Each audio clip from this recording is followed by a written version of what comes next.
Anies Baswedan, Muhaimin Iskandar, Prabowo Subianto, Gibran Rakabuming Raka, dan Ganjar Pranowo, Mahfud MD akan menjawab beragam permasalahan tentang kesejahteraan sosial, kebudayaan, pendidikan, teknologi informasi, kesehatan, ketenaga kerjaan, sumber daya manusia dan inklusi. Bagaimana Anies, Prabowo, dan Ganjar saling beradu argumentasi? Siapa yang mampu merebut suara rakyat saat debat pamungkas?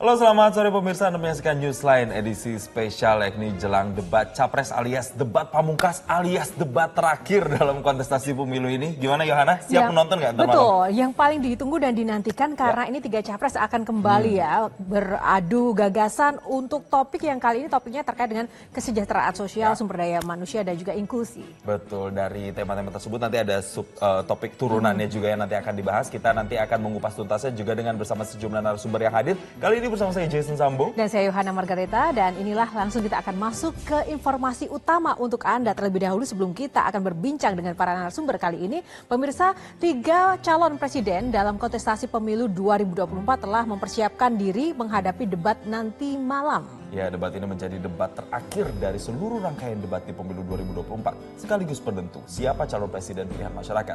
Namun, sebelumnya kami akan sajikan informasi terkait debat ketiga Pilpres dan pengaruhnya terhadap elektabilitas para capres, dan berikut informasinya.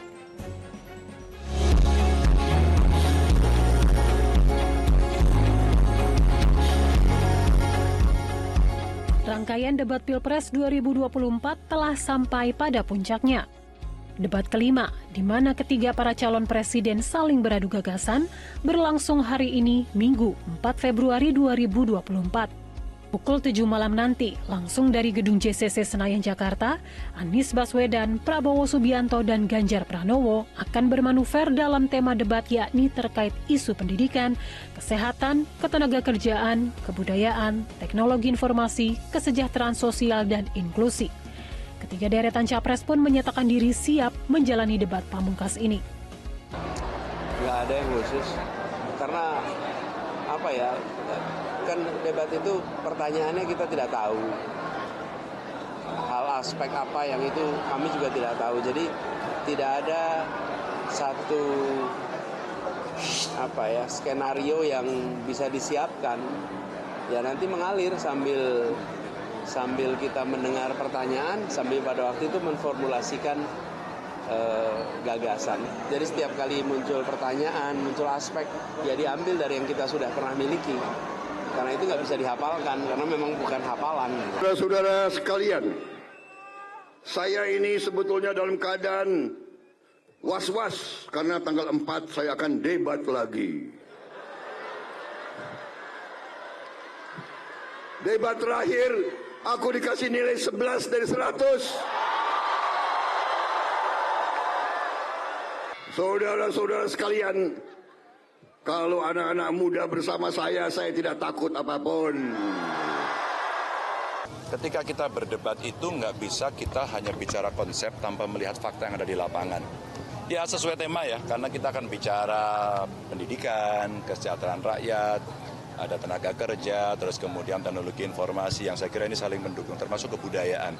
Maka bicara pendidikan kan termasuk kebudayaan. Nah nanti kita bicara tidak hanya pada skill saja kita bicara, tidak hanya mencetak tukang, tapi mencetak anak-anak yang berkarakter, punya budi pekerti luhur, dan gampang akses pendidikannya, termasuk untuk kelompok perempuan dan penyandang disabilitas. Pasti juga akan menarik. Menjelang debat kelima malam nanti, kami ajak Anda kembali melihat hasil survei elektabilitas ketiga pasangan Capres-Cawapres pasca gelaran debat ketiga Pilpres 2024. Dari hasil survei 5 lembaga survei, pasangan nomor urut 2 menduduki posisi teratas. Sementara elektabilitas pasangan calon nomor urut 1 dan nomor urut 3 terpantau saling bersaing merebut suara. Terkait tren percakapan, tampak Anies mengalami tren kenaikan volume percakapan yang paling tinggi dari awal sampai akhir, terutama saat Anies menyampaikan sejumlah pernyataan tajam untuk Prabowo. Sementara itu, tren percakapan Prabowo dan Ganjar cenderung mengalami fluktuasi. Debat kelima Pilpres 2024 akan menjadi penilaian terakhir bagi masyarakat untuk menilai siapa calon presiden yang memiliki gagasan terbaik selama masa kepemimpinannya di periode 2024 hingga 2029. Meskipun rangkaian debat kelima menjadi debat terakhir, namun masih ada waktu bagi masyarakat untuk memilah dan memilih hingga masa kampanye terakhir yang jatuh pada 10 Februari 2024 sebelum memasuki masa tenang pada 11 hingga 13 Februari 2024. Tak lupa kami ajak Anda untuk datang ke TPS pada 14 Februari 2024 mendatang dan gunakan hak pilih Anda dengan bijak serta pilih calon pemimpin dengan hati nurani. Dari Jakarta, Tim Liputan Metro TV. Ya, itu tadi persiapan para paslon dan debat kelima ini memang menjadi penentu siapakah kemudian nanti yang benar-benar bisa memanfaatkan arena untuk benar-benar menjadi yang terdepan. Kalau dipikir-pikir ya Jason, Pilpres kali ini benar-benar seru loh. Dari liputan-liputan yang pernah saya alami selama Pilpres ini yang paling banyak dinamika, yang paling seru. Jadi kalau udah mau berakhir sebenarnya agak sedih juga ya. Dan tapi gini Yohana, apakah yang jadi pertanyaan juga, apakah nanti debat kelima ini juga mampu meyakinkan bagi mereka yang mungkin sampai dengan detik ini masih menjadi undecided voters. Itu nanti kita akan bahas juga dengan sejumlah narasumber yang sudah hadir. Langsung saja kita perkenalkan, ada Indra Karismiaji, juru bicara Timnas Amin. Halo, selamat sore Mas Indra. Halo, semangat ya Mas Indra. Semangat dong. Kemudian juga ada dari jubir TKN Prabowo Gibran, ada Dhanil Anzar Simanjuntak. Selamat sore Mas Dhanil. Selamat sore Mas Dhanil. Yohana, Halo Mas Dhanil. Jason, assalamualaikum. Waalaikumsalam. Dan berikutnya juga dari TPN atau jubir TPN Ganjar Mahfud, ada Putri Jasmine. Halo Mbak Putri. Halo Mas Jason, Mbak Yohana. Halo Mbak Putri, terima kasih sudah datang. Iya, ini Yohana selain para perwakilan dari tim ses juga kita menghadirkan di sini pengamat sosial, ada Mbak Devi Ramawati. Halo Mbak Devi, assalamualaikum. Mbak Devi kali ini penampilannya ngerok sekali ya. Apakah ini karena debat terakhir jadi harus benar-benar full energi ya?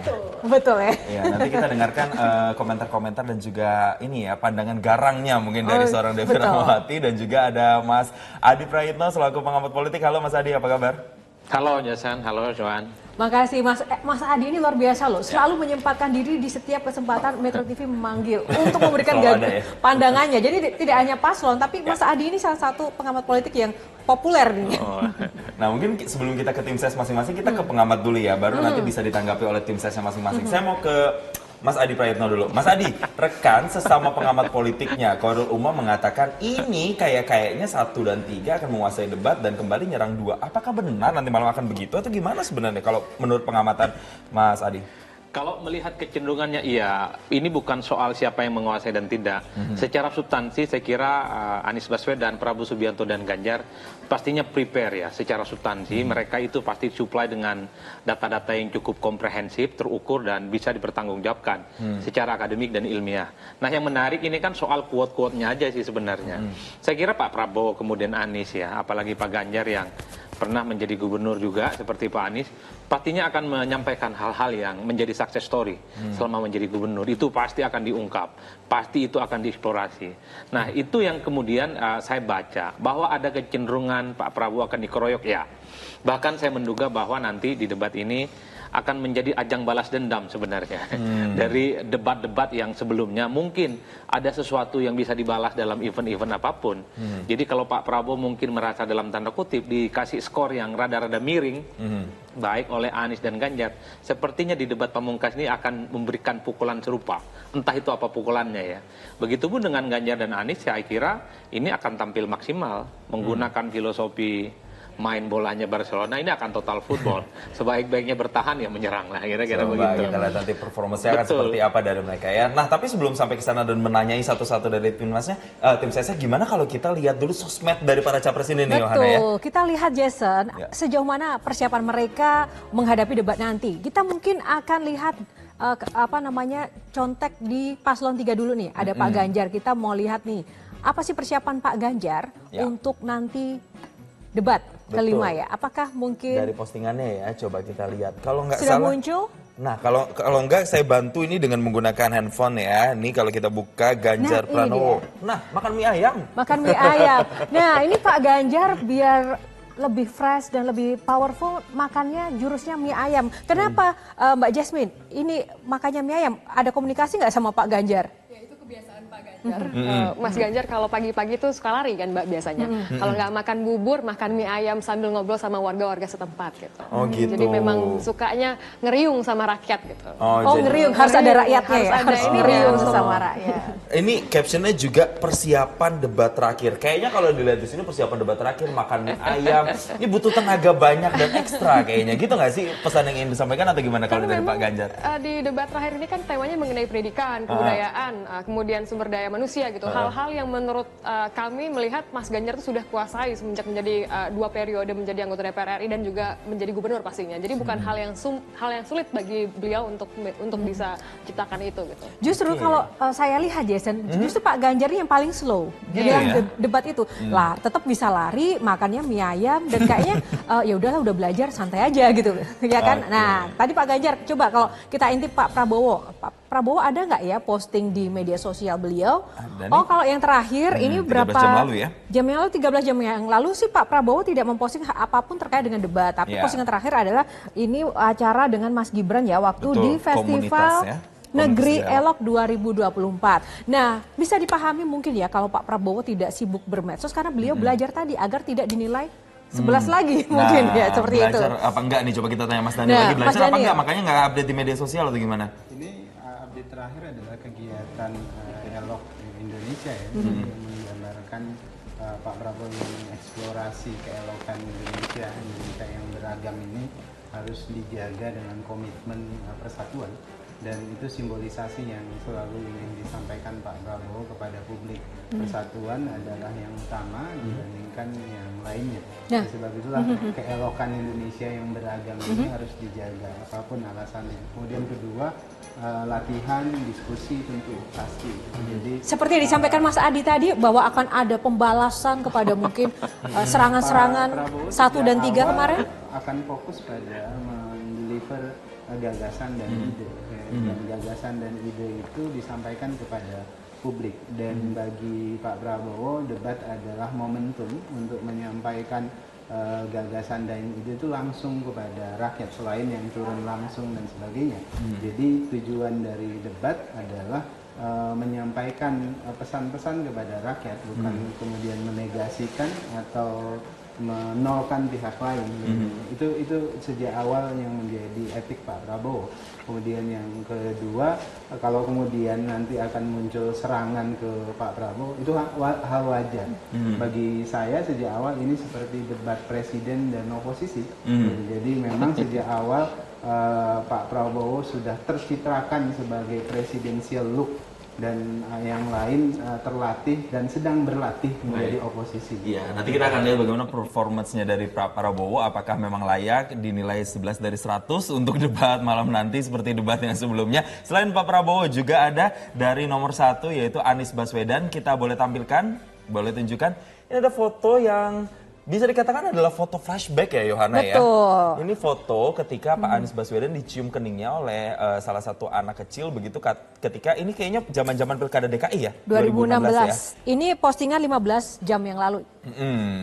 Postingan 15 jam yang lalu. Kemudian kalau kita slide ke samping-sampingnya, ternyata si anak yang mencium kening Pak Anies Baswedan itu ternyata sekarang sudah besar dan ketemu lagi sama Pak Anies. Betul, ketemu lagi dan di momen yang sama ya. Ini sempat ada captionnya, Pak, teriak keras seorang bapak sambil berebutan salaman. Dan ia juga menjelaskan memanggil Pak Anies ini dan meminta berhenti mobilnya karena ini anak saya mau ketemu. Dia dulu yang cium bapak waktu Pilkada Jakarta. Ini fotonya Pak, langsung ditunjukkan itu Jason fotonya. Nah, jadi memang ini momen reuni seperti itu. Jadi banyak cara ya untuk mengekspresikan diri ke masyarakat paslon 1, 2, dan 3. Tapi dari Pak Anies juga tidak ada hal-hal yang berbau debat. Nampaknya juga belajar, sedang belajar mungkin sama Pak Prabowo belajar bareng semua. Nah mungkin coba saja. kita langsung tanya Mas Indah, kenapa nggak posting persiapan debat atau tidak memposting sesuatu yang berkaitan dengan debat, justru menampilkan sesuatu yang sifatnya humanis dan flashback kayak tadi? Ya pertama kalau kita bicara tema debatnya, Mas Anies punya begitu banyak rekam jejak yang udah tinggal dipaparkan saja kan. Jadi kita nggak bicara tentang apa yang mau dilakukan, tapi apa yang sudah dilakukan dan mengeskalasinya ke nasional. Jadi bicaranya udah bukan janji lagi, tapi bicara eskalasi. Bukti gitu ya bicaranya. Ya, karena sudah berjalan, mau ngasih makan anak-anak di sekolah kita sudah jalan, mau memberikan uang sekolah di sekolah swasta itu juga sudah jalan. Jadi kartu disabilitas kita jalan, kartu lansia itu jalan. Jadi kalau kita bicara tentang rekam jejak di tema debat ini udah paling lengkap lah. Jadi tinggal nggak perlu ada persiapan khusus karena sudah tinggal cerita ini loh berhasil. Sekarang kita bawa ke tingkat nasional. Nah kalau kita bicara tentang foto ini memang ada satu hal yang menarik. Jadi hubungan antara seorang Anies Baswedan dengan rakyat itu kenapa beliau sampai dinobatkan menjadi abah online nasional. Jadi setiap orang yang bicara dengan beliau bahkan di live TikTok itu komentarnya ini kayak video call sama bapak sendiri. Jadi ada sebuah vibe yang seakan-akan nih hubungannya antara ayah dengan anak gitu. Jadi betul-betul punya kedekatan yang betul-betul beda kan gitu. Nah itulah yang buat live TikToknya beliau Jumat kemarin hampir 800.000, padahal cuma setengah jam tuh. Ya kan? Jadi orang tuh betul-betul sekarang menunggu. Kita membutuhkan sosok ayah bangsa. Abah gitu. kalau kata netizen. Iya, ini abah kita semua dan itu kita lihat di setiap tempat. Ada anak kecil yang betul-betul memeluk beliau, mencium beliau, punya vibe yang luar biasa. Oke, nah ini kalau Mbak Devi, ketiga paslon ini kan benar-benar sebegitunya memanfaatkan peran media sosial yang ini jelang pencoblosan. Nah, menurut Anda bagaimana melihat 1, 2, 3 beradu di media sosial, termasuk juga ada yang kaitannya mungkin dengan debat terakhir nanti? Ya, menurut hemat saya kalau dalam konteks saya sebagai pemerhati sosial, saya sangat berharap, sangat titip lah kepada 3 calon ini yang mudah-mudahan nanti malam bisa betul-betul memilih satu password kata kunci dan kedua bicara dengan culture code atau kode kultural yang memang betul-betul dirasakan oleh masyarakat. Contohnya seperti apa sih Mbak konkretnya? Caranya gini, kan orang selalu bicara soal bonus demografi, tapi pertanyaannya ada nggak yang serius melakukan bedah demografi? Artinya data-data tentang siapa sih masyarakat Indonesia hari ini itu harus serius dipotret. Sehingga isu-isu yang diangkat bukan hanya isu-isu yang sifatnya normatif, tapi bicara sosial ini kebanyakan adalah isu senyap. Yang artinya jauh dari percakapan politik, percakapan yang lain-lain yang sering tidak diabaikan, tapi real dirasakan oleh masyarakat. Ya? Sederhana kalau Mbak tanya, Mbak fenomena apa sih? Sederhana misalnya di medsos rame dengan istilah pinjam dulu 100 dong. Nah, itu nggak sesederhana kata-kata pinjam dulu 100. Ini ada persoalan sosial besar yang ujungnya bahkan kematian. Orang bisa bunuh diri, orang bisa baku bunuh hanya gara-gara urusan pinjam dulu 100 dong. Ya, ini berkaitan dengan kesejahteraan juga ya Mbak. Betul, jadi harapan saya nanti malam dan saya yakin ketiga kandidat sudah dengan apik dan baik nanti akan mempersiapkannya. Tolong addressing isu-isu yang real, dirasakan betul oleh masyarakat. Lebih real, lebih spesifik. Nah, tadi kalau sudah ada isu terkait dengan pinjam 100 yang dikaitkan dengan kesejahteraan sosial, tentu ini juga berkaitan juga dengan tema nanti malam. Kita akan bahas kira-kira isu kesejahteraan sosial apa yang paling hot atau yang paling saat ini digandrungi di media sosial dan bisa diangkat di debat nanti malam. Tapi pembahasannya kami hadirkan usai jeda. Tetaplah bersama kami pemirsa di Newsline.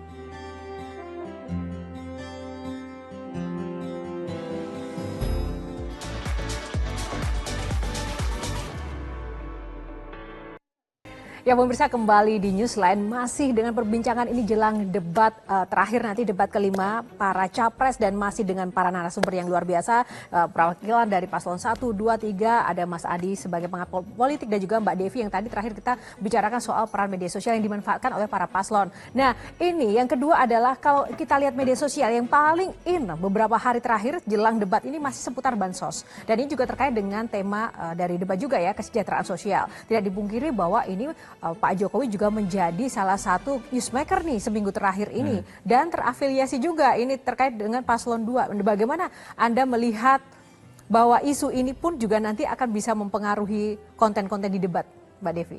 Ya, sekali lagi begini, kita harus sensitif dengan kebutuhan jeritan masyarakat terkait dengan isu sosial dalam hal ini. Bicara soal bansos. Pertama lagi-lagi tadi saya sampaikan, jangan cuma fasih bicara bonus demografi tapi bedah demografinya. Tahu nggak bahwa misalnya persoalan dari data bahwa sekitar 57 juta orang itu adalah tinggal di rumah. Yang artinya pemilih itu dari 204 juta tadi 57-nya tinggal di rumah, yaitu perempuan. Isu apa yang nanti akan diadres langsung dengan perempuan terkait dengan kesejahteraan sosialnya. Lalu misalnya bicara, mohon maaf saudara-saudara kita yang miskin dan non miskin. Tahu tidak bahwa datanya keluarga miskin itu anaknya jauh lebih banyak daripada yang non miskin. Lantas persoalan apa yang langsung dipotret oleh para 3 kandidat yang secara real orang akan ngerasa, nah iya nih, ini persoalan saya nih, nah betul. Nah, menurut saya, hemat saya itu bukan hanya sekedar persoalan label ini bansos atau tidak, ataupun tadi masalah pertempuran mau 11-0, mau berapa kosong, bukan itu. Ingat, pemilu ini buat masyarakat, bukan hanya sekedar buat tontonan, tapi pastikan nanti malam juga menjadi tuntunan yang akan dituntut rakyat untuk 5 tahun ke depan. Apa janji Anda? Oke, saya mau ke Mas Adi. Mas Adi, kalau kita melihat seperti Yohana bilang tadi kan, belakangan ini Pak Presiden kan jadi newsmaker terkait dengan bansos dan bantuan-bantuan sosial yang dianggap kemudian untuk elektoral paslon tertentu. Nah, kalau membayangkan nanti malam 1, 2, dan 3 ketika dihadapkan dengan persoalan bansos, ini perdebatannya akan banyak kritik, hujan kritik, atau seperti apa kira-kira? Kalau menurut saya jangan mengkritik bansos, itu kontraproduktif. Karena ini adalah sesuatu yang memang dirasa penting oleh masyarakat ya. Kalau mau dikritik kenapa bansos harus jelang pemilu jor-joran dilakukan? Kenapa misalnya tidak dilakukan saat COVID? Kenapa misalnya ini tidak dilakukan waktu Indonesia itu sedang mau masuk ke resesi? Yang efek pandemi COVID di mana laju pertumbuhan ekonomi kita itu cukup rendah dan bahkan tidak stabil. Ini yang mestinya dipersoalkan. Bansos itu adalah sesuatu yang menurut saya men-trigger kenapa tingkat kepuasan publik terhadap Jokowi itu di atas rata-rata. Jadi sekalipun ada kenaikan BBM, sekalipun misalnya indeks demokrasi kita turun, ditanya kepada masyarakat apa yang membuat Anda itu puas dengan Pak Jokowi, bansos yang pertama. Yang kedua infrastruktur. Mengkritik ini dalam konteks debat ini akan menjadi sesuatu yang kontraproduktif. Enak ditonton, enak dibicarakan, tapi pada level masyarakat di bawah yang tidak terlampau engage dengan perdebatan-perdebatan media sosial, wah ini capres yang tak peduli dengan bansos nih, ini capres yang su'ul khotimah nih, tak pernah misalnya dia menganggap bahwa apa yang dilakukan oleh presiden seperti infrastruktur itu bisa dinikmati. Hati-hati, ini ada sesuatu yang menurut saya disparitas yang cukup serius. Di kalangan menengah ke atas memang bansos ini buruk. Tapi kan kita tahu kelas menengah ke atas ini kan 35%. Mostly di bawah itu kelas menengah ke bawah, mereka menganggap bantuan sosial yang dilipat gandakan itu adalah sesuatu yang asyik. Di kalangan kita, di kalangan aktivis, kelas menengah atas, kelompok-kelompok kritis itu buruk. Karena ini jelas bagian dari upaya untuk memobilisasi dukungan-dukungan politik ke paslon tertentu melalui Pak Jokowi. Karena Pak Jokowi ini sudah teridentifikasi, terafiliasi, mendukung jagoannya Bang Dhanil Ahmad Simanjuntak. Kan itu Mbak, oleh karena itu bagi saya, kalau bisa bansosnya ditambahkan. Dan kalau bisa, jor-joran bansos bukan hanya pemilu, bahkan all the time, sepanjang berkuasa jadi presiden, bansos dilipat gandakan. Menarik ini Bara. Persoalan bagaimana formulasinya, dari mana anggarannya, nantilah. Itu urusan belakangan. Yang penting janji dulu. Yang penting janji dulu. Bansos dinaikkan, anggaran dinaikkan, akses terhadap pendidikan oke, termasuk kesejahteraan. Nah, kan kita tahu Mbak, bahwa janji-janji politik itu dari 100 mungkin 20%-nya aja yang terpenuhi. Dalam debat janji itu penting Mbak. Persoalan datanya terukur, persoalan nanti bisa diwujudkan atau tidak, itu urusan belakangan. Yang menarik dan jadi penasaran kok buat saya sih Jason, sebenarnya kan saya yakin dari tim 02 pasti mengetahui isu-isu yang nanti akan bisa jadi bumerang. Nah, saya penasaran seperti apa sih kesiapannya dan apa yang benar-benar disampaikan atau dilatih untuk Pak Prabowo agar mungkin tidak terpancing dengan mungkin isu-isu yang saat ini mungkin bisa menyasar. Nah, penasaran juga dengan bagaimana point of view dari 01 dan 03 terkait dengan bansos ini. Tapi Yohana disimpan dulu penasarannya karena akan kita jawab usai jeda berikut ini. Tetaplah bersama kami di Newsline.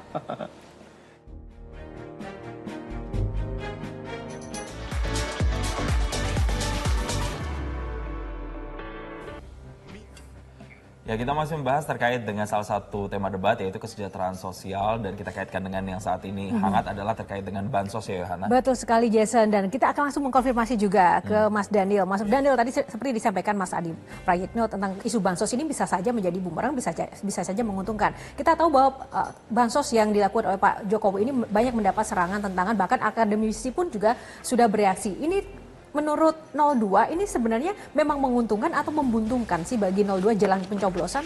Pertama, bansos ini hak rakyat ya, dan itu sudah dilakukan sekian lama di pemerintahan Pak Jokowi. Kemudian kedua, ini juga disepakati oleh seluruh anggota DPR, khususnya yang membidangi bagian ini. Kita spesifik bilang momentumnya yang dikritisi ya? Ya, kalau kemudian momentumnya yang dikritisi, maka saya pikir di sebelum-sebelumnya juga ini juga dimaksimalkan. Misalnya di COVID, justru di COVID juga maksimalisasi bansos itu hampir dilakukan di semua kementerian. Hanya beda saja di saat ini itu fokus di Kementerian Sosial.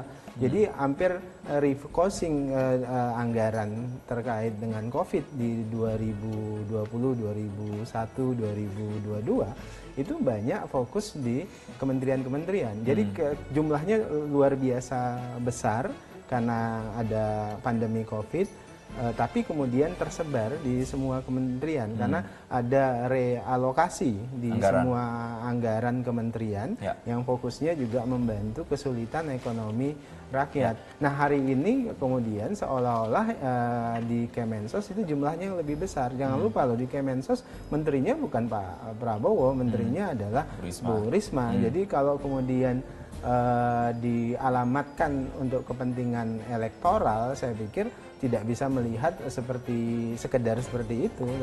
Kenapa? Karena banyak variabel. Menterinya Bu Risma, kemudian di sisi lain Pak Jokowi kebetulan yang ikut membagikan, sama halnya dengan sertifikat tanah. Even menterinya ada, tapi ketika beliau berkunjung, beliau juga ikut membagikan. Sama halnya dengan agenda-agenda lain, misalnya infrastruktur dan sebagainya. Even menterinya ada, beliau juga ikut terlibat langsung. Turun langsung. Kenapa? Karena itu adalah otoritas beliau sebagai presiden. Ketika tadi Mas Daniel menyinggung soal Bu Risma sebagai Mensos, saya lihat Mbak Putri langsung senyum-senyum. Saya langsung juga tadi teringat statementnya dari Sekjen PDIP, Hasto, yang menyatakan bahwa harusnya kalau ada bansos seperti ini kan itu tupoksinya Kemensos, tapi justru merasa Kemensosnya tidak dilibatkan. Tapi kalau melihat pernyataan Mas Daniel tadi, memang anggarannya kan sudah dibagi-bagi per kementerian. Nah, tanggapannya seperti apa nih Mbak Putri? Mengenai bansos sendiri kan memang pertama-tama itu kan amanat undang-undang ya, buat konstitusi gitu. Jadi dari Mas Ganjar dan Prof Mahfud sendiri pasti akan terus dilanjutkan, pasti lebih besar dan pasti akan jadi lebih tepat sasaran gitu. Nah, ngomongin soal bansos ini kan memang seharusnya domainnya Kemensos ya, tapi dalam pelaksanaannya justru kok yang mendistribusikannya kenapa menjadi Kemenkop gitu. Dan justru masih meskipun anggarannya jauh lebih besar saat ini dibanding kalau kita compare sama zaman COVID, justru keresahan masyarakat masih tidak bisa kita bungkam nih. Justru masih banyak yang harga sembako jauh lebih mahal gitu. Dan kami meyakini siapapun presidennya yang pasti bansos ini akan terus harus dilanjutkan dan tidak dipolitisasi sebenarnya. Itu sih yang kami yakini. Ya, itu kritiknya. Kalau dari 01 sendiri saya juga ingat Pak Anies itu bilang ini masalah kalender kebutuhannya katanya belum ke situ seharusnya. Kenapa harus di kalender politik bukan kalender kebutuhan katanya? Betul. Ya, bicara tentang bansos, pertama ada satu hal harus diluruskan. Ada fitnah keji, ada hoax yang berputar di masyarakat. Katanya kalau Anies Baswedan, Gus Muhaimin terpilih, bansos akan dihentikan. Itu adalah fitnah. Jadi ini persis seperti 2017 saat Mas Anies maju sebagai gubernur juga mengatakan kartu Jakarta Pintar akan dihentikan. Malah faktanya menjadi kartu Jakarta Pintar Plus. Karena jumlahnya semakin banyak, penerimanya semakin banyak, sama juga dengan bansos. Bansos itu akan diperbanyak jumlahnya, akan diperbanyak penerimanya, jadi akan disebut dengan bansos plus. Itu pertama. Yang kedua, bicara tentang bansos, di DKI Jakarta pun juga seperti pada waktu COVID juga ada pemberian bansos. Tapi pemberian bansosnya ini bansos yang beretika dan tidak disorientasi. Kenapa? Karena pertama, yang bagi bansos itu bukan gubernur. Karena gubernurnya tahu, dia digaji bukan untuk bagi-bagiin bansos. Dia punya tugas lain yang lebih penting daripada bagi-bagiin bansos. Itu yang pertama. Yang kedua, di dalam paket bansos itu nggak ada tulisan, ini bansos dari gubernur misalnya. Terus nggak ada orang-orang yang mengatakan, ayo ini yang ngasih siapa, ini gubernur ya. Nggak ada begitu. Semua tulisannya adalah bansos ini dibiayai oleh APBD dan langsung diserahkan ke yang membutuhkan melalui dinas sosial. Jadi sudah sesuai dengan tupoksinya, nggak disorientasi dan tidak nir etika. Itu yang kedua. Yang ketiga, ini contoh kita bicara tentang bantuan sosial. kisah Kampung Akuarium. Kampung Akuarium itu adalah kisah masyarakat yang termarginalkan, korban gusuran, ya, yang betul-betul waktu itu mereka betul-betul diperlakukan secara tidak manusiawi. KTP-nya diambil, mereka nggak bisa sekolah, mereka oleh seorang Anies Baswedan justru malah dibangunkan rumah yang luar biasa bagusnya, dan bahkan sekarang mereka itu mandiri sampai membuat koperasi untuk mengelola perumahan mereka dan sudah berkali-kali memenangkan penghargaan internasional. Kemarin yang terakhir dari PBB. Jadi kita bisa lihat mengangkat derajat orang-orang yang tadinya termarginalkan sekarang menjadi orang-orang terhormat. Itu karya nyata Anies Baswedan. Oke, kita fokus ke bansos yang benar-benar ini bukan, kita sepakat tidak masalah soal bansosnya ya, tapi yang menjadi isu di masyarakat kan memang lebih ke momentumnya, dan terkait dengan Mbak Devi tadi juga menyatakan, Mbak Devi kan juga berharap bahwa isu bansos kesejahteraan sosial itu kan nanti kalau bisa harus konkret. Tapi di satu sisi tadi Mas Adi juga menyatakan bahwa yang paham itu kan ya untuk middle up mungkin ya, target-target yang memang menonton debat itu gitu. Nah, sementara rakyat bawah belum tentu itu nonton debat gitu. Kalaupun harus disampaikan sekongkret itu gitu kan, apakah itu akan bisa efektif? Begini, pertama kita harus sadar persoalan di masyarakat itu bukan persoalan bansos. Persoalan sosial adalah persoalan yang sifatnya jangka panjang. Jadi mohon isu nanti malam jangan hanya di-frame, hanya dipotong, direduksi dalam konteks bansos. Data misalnya menyebutkan bahwa 60% masyarakat kita pemilihnya maksimal lulusan SMP. Pertanyaannya, isu apa yang nanti akan dibawa oleh 3 capres untuk memastikan orang-orang yang hanya lulusan maksimal SMP ini kemudian bisa bertahan hidup tanpa bansos? Itu pertanyaannya. Lalu yang kedua, demografinya adalah 53% pemilih kita itu lahir dari tahun 81 sampai 2007. 47%-nya baru dari tahun 80 sampai seterusnya gitu, yang lebih senior. Nah, misalnya di Jawa Barat sebagai lumbung suara terbesar itu 3 juta lebih banyak anak mudanya. Bansosnya hubungannya apa nanti dengan 3 juta anak muda yang lebih banyak di Jawa Barat? Sedangkan di Jawa Timur sebaliknya, seniornya jauh lebih banyak. Kalau Jawa Tengah komposisi penduduknya antara yang muda dan yang tua itu sama. Bansos di sini nanti ngaruhnya apa? Karena bicara bansos sifatnya sangat jangka pendek. Jangka panjang 3 atau 2 model demografi tadi akan bertahan seperti apa? Belum lagi potret bahwa dari 147 pemilih itu mereka semua angkatan kerja. Bansos ini ngaruhnya apa dengan pekerjaan mereka misalnya? Ini yang saya maksudkan, tolong jangan kita sibuk asyik masuk dengan isu-isu yang tadi sudah disampaikan bahwa itu hanya isu elit.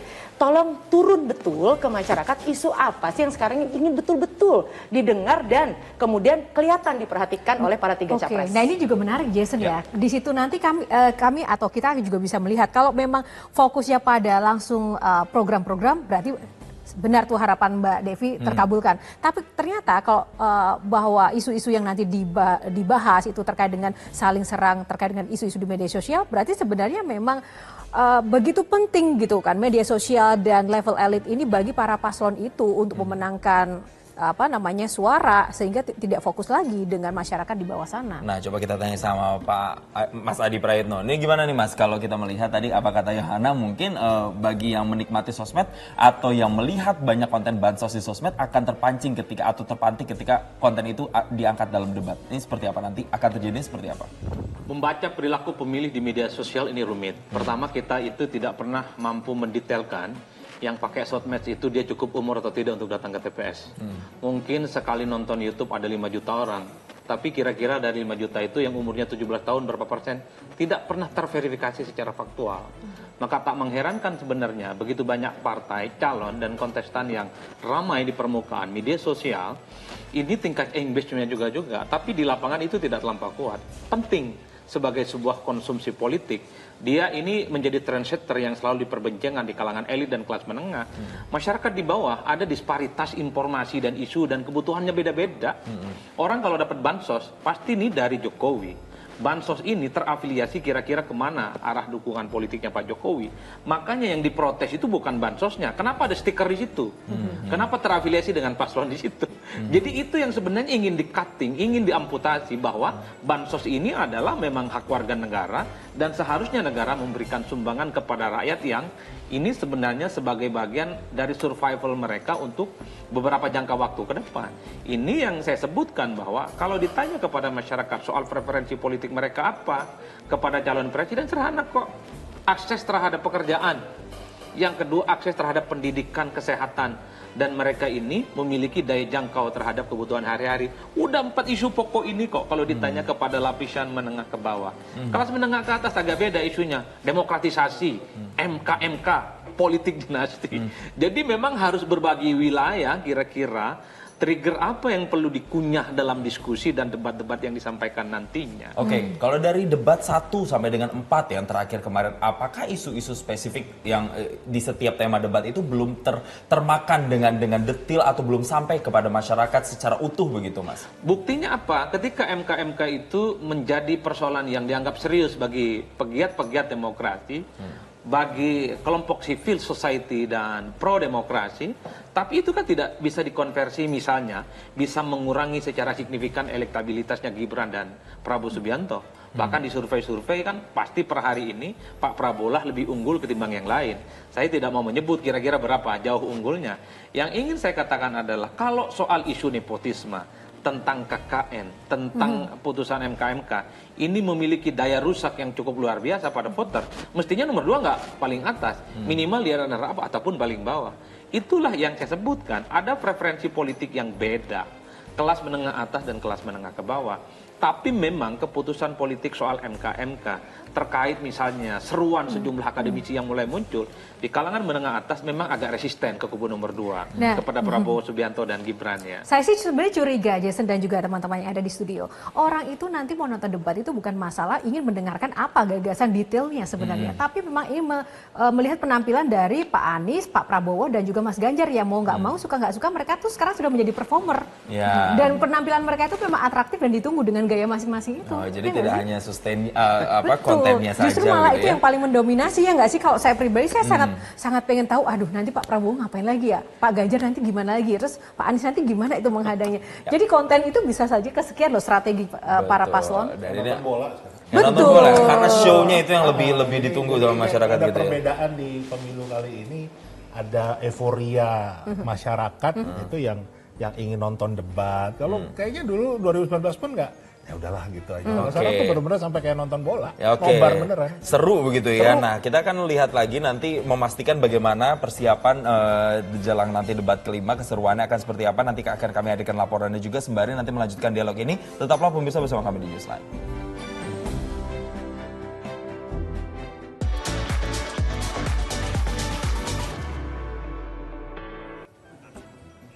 Ya, kembali ke Newsline pemirsa. Saatnya kita akan kembali berbincang kesiapan di balik layar. Nah, kalau Mbak Putri setuju nggak sih sebenarnya orang itu sekarang nonton debat tuh benar-benar pengen nonton para paslonnya, para capresnya, bukan lagi kayak konten ya, bener nggak kayak gitu? Setuju nggak sih? Tapi saya selaku mewakili anak-anak muda nih Mbak, selaku Gen Z nih, teman-teman muda ini juga tidak hanya melihat dari outlook performance-nya aja, tapi juga melihat pada substansi-substansi gagasannya juga gitu. Contohnya misalkan Mas Ganjar itu kan memang terkenal auranya itu aura yang lahir dari rakyat gitu. Kemudian juga dengan adanya program-program seperti pendidikan kayak 12 tahun pintar tanpa biaya, dengan adanya KTP Sakti gitu. Misalkan nih saya bawa KTP, Mas Ganjar akan melaksanakan program-program Pak Jokowi yang sudah menciptakan berbagai macam kartu, tapi kita sederhanakan hanya menjadi satu KTP aja dengan pendidikan yang pasti tepat sasaran, bansos juga termasuk pastinya untuk layanan kesehatan, penyandang disabilitas, semuanya akan disederhanakan dan itu yang sejujurnya menjadi apa yang kita inginkan mewakili anak-anak muda gitu. Karena kalau ngomongin Indonesia Emas kan bukan hanya 2045 aja ya Mbak.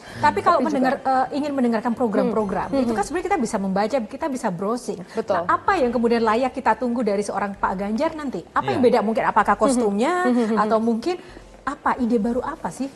Pastinya kalau untuk Mas Ganjar yang pertama kan pasti selalu memberikan hal yang lebih apa ya. Contohnya kalau misalkan kita ngomongin compare ke debat ketiga kemarin gitu atau ke debat keempat terakhir gitu. Itu Mas Ganjar memakai local brand Sukacita yang dibuat dari UMKM perempuan-perempuan Indonesia gitu. Jadi itu merupakan salah satu contoh bagaimana Mas Ganjar dan juga Prof Mahfud mendengar rakyat dan juga mewakili aspirasi-aspirasi rakyat gitu dengan memasukkan elemen-elemen penting seperti itu Mbak gitu.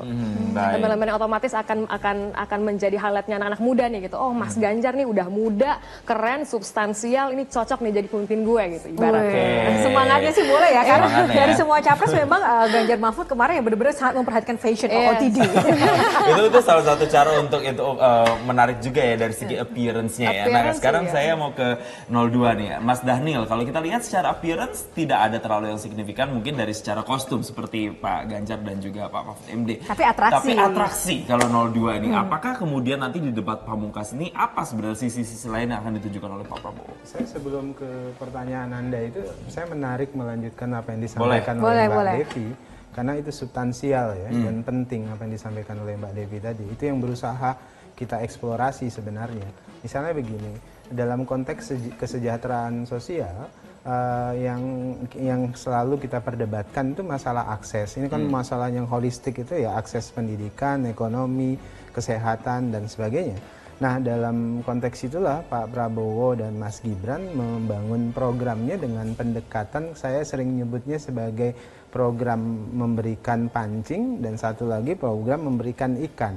Nah, bansos itu bagian dari program memberikan ikan, PKH dan segala macam.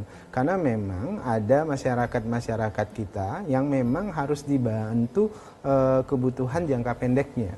Dan ini harus disediakan. Nah, di sisi lain ada program memberikan pancing. Dan ini penting, misalnya dalam konteks Pak Prabowo dan Mas Gibran, hilirisasi bukan kata-kata yang sederhana. Itu adalah program yang bisa mencakup semua akses, baik itu tenaga kerja, kemudian PDB kita, pertumbuhan kita, pendapatan negara kita dan sebagainya. Kan sederhananya hilirisasi itu supaya dipahami oleh publik, sederhananya adalah jagung jadi popcorn gitu.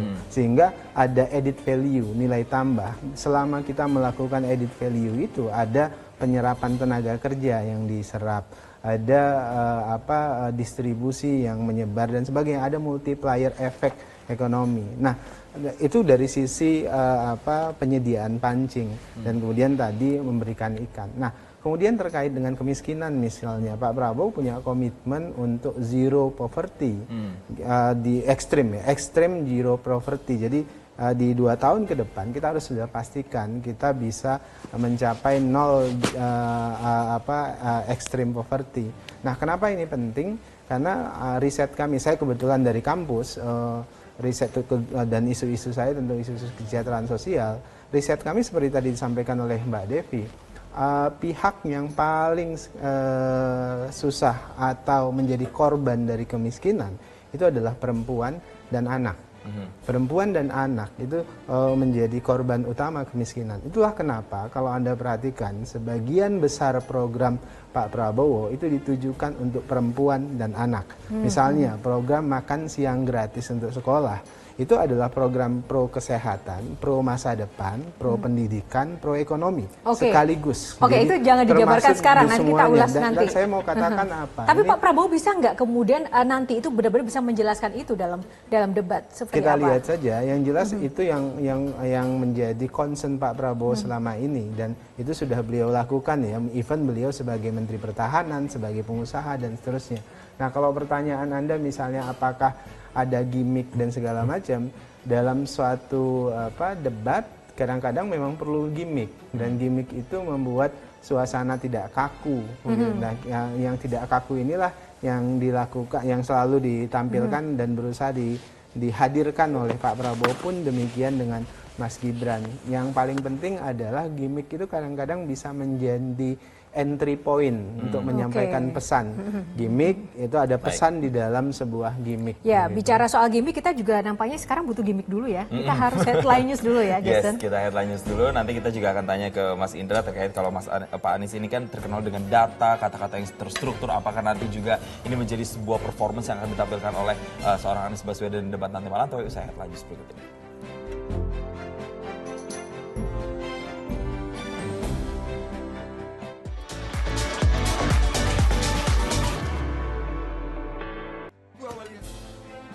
Anda kembali bersama kami di Newsline, saya mau ke Mas Indra. Mas Indra tadi melanjutkan komentar dari Mas Adi dan juga komentar dari Mbak Devi soal bansos ini kan sebenarnya juga menjadi bahan yang dikritik oleh Anies Baswedan begitu dalam keterangannya beberapa waktu lalu. Nah, apakah kemudian ini nanti akan dibawa lagi kritiknya di panggung debat? Mengingat tadi kalau kata Mbak Devi, sebenarnya kalau soal bansos secara spesifik itu bukan menjadi isu yang terlalu utama, isu yang terlalu mengena ke masyarakat.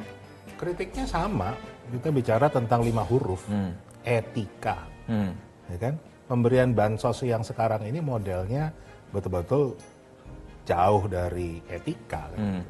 Itu yang kenapa sampai para guru besar itu juga bersuara, itu betul-betul sangat memprihatinkan lah. Kan gitu. Nah, tapi kalau kembali kita bicara tentang bagaimana masyarakat menerima kondisi debat, nonton debat. Ada satu hal hasil kerja-kerja kami yang buat kami ini pertama sangat membanggakan, yang kedua sangat membahagiakan. Kami itu awalnya sangat takut kalau anak muda Indonesia itu punya nasib yang sama seperti negara tetangga kita. Maksudnya gimana? Filipina. Jadi Filipina itu sekarang punya presiden namanya Bongbong Marcos. Beliau adalah putra dari Presiden Ferdinand Marcos Senior yang dulu adalah seorang diktator, koruptor, pelanggar HAM berat, tetapi dengan menggunakan medsos, mereka ini kampanye seakan-akan kalau eranya Ferdinand Marcos Senior itu adalah era yang paling sejahtera buat Filipina. Dan anak-anak muda nggak tahu, karena kan belum lahir. Jadi tercuci otaknya dengan gimmick-gimmick ini. Beliau juga nggak pernah datang debat, sukanya joget-joget kan gitu. Kemudian juga running mate wakil presiden dari Bongbong Marcos adalah Sara Duterte. Beliau ini adalah putri kandung dari Presiden Rodrigo Duterte yang presiden sebelum Bongbong Marcos. Jadi incumbent saat itu masih menjabat jadi presiden, anaknya maju sebagai cawapres. Nah, pola-pola ini kami awalnya itu sangat ketakutan. Aduh, jangan-jangan Indonesia itu punya nasib yang sama nih kan begitu.